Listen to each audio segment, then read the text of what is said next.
Dikisahkan di balik gunung, Sri Jayapangus dari Kerajaan Balingkang terpesona oleh kecantikan Kang Cili, seorang gadis Tiongkok yang datang berdagang. Cerita mereka bersemi dan mereka menikah. Meskipun seorang masih meramalkan akan ada bencana yang terjadi. Bertahun-tahun berlalu, Sri Jayapangus dan Kang Cili tak kunjung memiliki keturunan. Hal ini mendorong Raja bertapa di Gunung Batur untuk mencari pencerahan. Di sana, ia bertemu dengan Dewi Danu dan menikahinya, sang penguasa Danau Batur. Namun menyembunyikan pernikahannya dengan Kang Cili. Kang Cili yang setia mencari suaminya hingga tiba di Danau Batur dan menyaksikan perselingkuhan raja. Merasa patah hati, ia mendatangi Dewi Danu dan menyebutnya wanita jalan. Dewi Danu yang tak tahu bahwa sang raja telah beristri menjadi murka dan merasa dikhianati. Murka Dewi Danu tak terbendung, lalu menghabisi Sri Jayapangus dan Kang Cili. Kesedihan pun melanda Balingkang. Menyesali tindakannya, Dewi Danu menjelmakan arwah raja dan permaisurinya menjadi sepasang boneka raksasa, yakni barang landung. Barang laki-laki berwajah hitam melambangkan Sri Jayapangus, dan barang perempuan berwajah putih jelita adalah Kang Cili. Sejak itu, barang landung menjadi simbol cinta abadi dan harmoni. Masyarakat Bali membuat tiruannya untuk dipuja dan diarak dalam upacara sebagai penghormatan dan permohonan perlindungan serta pengingat akan kesetiaan dan akibat dari pengkhianatan. Marilah kita saksikan kisah barang landung dari kelas 8I.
Permisi, saya akan tunjukkan arah Kerajaan Balingkang. Oh, mari saya antar ke Pati. Misi Pati, ada yang ingin mencari arah ke kerajaan.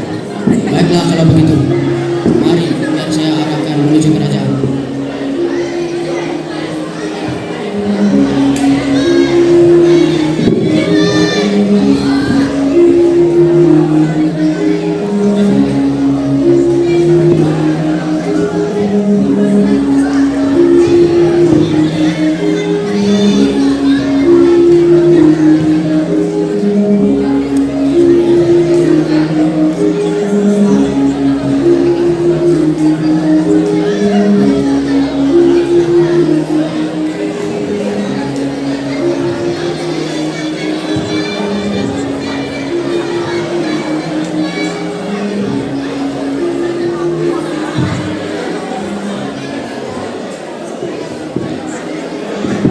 terbuka.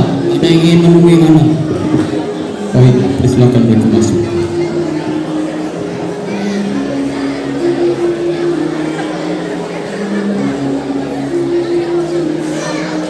Yang mulia, Raja Srijaya Paus, hamba adalah saudagar dari Cina.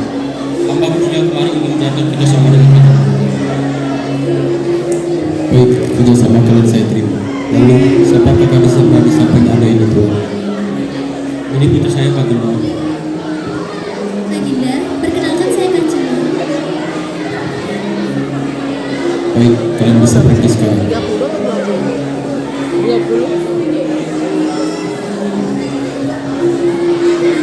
Tapi, atur pertemuanku dengan Kancing ini. Baik, Paduka.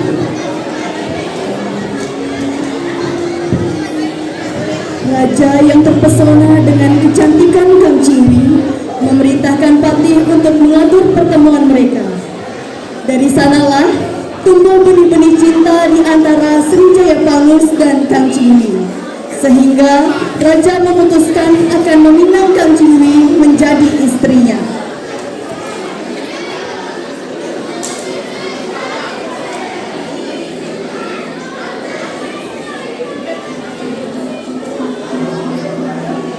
Paduka, maafkan hamba Paduka. Apakah Paduka tidak ingin mempertimbangkan untuk menikah Kancing? Tidak, saatku sudah bilang, aku akan tetap menikahi Kancing ini. Hamba mengerti, namun mengapa dia Paduka?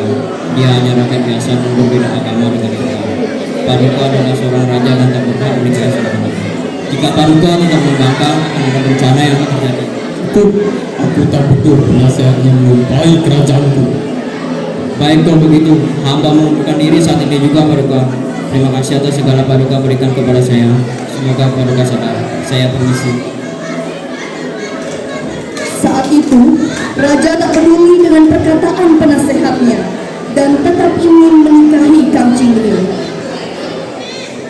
Beberapa hari kemudian, Raja melaksanakan pernikahan yang amat megah bersama Kang Cingri.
Dari pernikahan itu, Srijaya Pangus dan Kang Cingwi tak kunjung memiliki keturunan.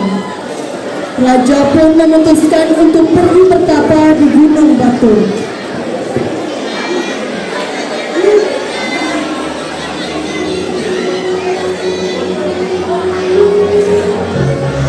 Sesampainya ia di kaki Gunung Batur, ia sangat terpesona dengan kecantikan gadis di depannya dan datang menghampiri gadis itu. Oke, gadis cantik, senyummu mengindah bagi rembulan di malam.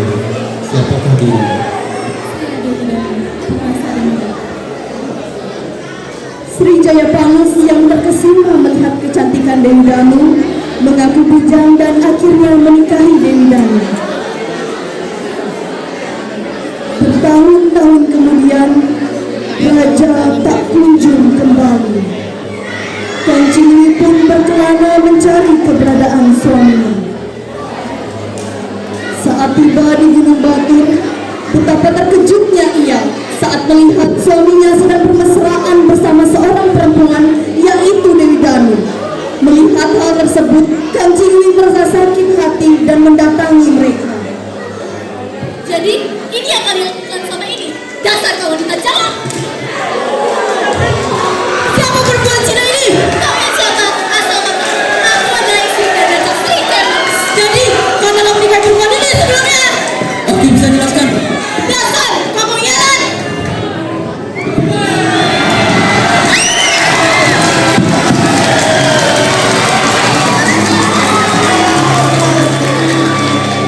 Dewi Danu yang tak tahu bahwa sang raja sudah beristri merasa tertipu dan sangat terhina. Kemarahannya tak bisa dibendung lagi. Dengan kekuatannya, Dewi Danu pun menewaskan kedua pasangan ini. Berita tentang tewasnya Srijaya Pangus dan Kancingwi menyebabkan luka yang sangat mendalam bagi rakyat kerajaan Balingka. Hal ini membuat Dewi Danu tersadar telah berbuat kesalahan. Dewi Danu memerintahkan rakyat Balingkang membuat sepasang arca lelaki dan perempuan sebagai simbol pemimpin mereka, serta mencampurkan abu Srijaya Pangus dan Kancingwi ke arca tersebut. Arca inilah yang hingga kini dikenal sebagai Barong Landung.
Itulah dia persembahan kisah Barong Landung dari kami. Sekian, terima kasih. Om Santi Santi Santi Om.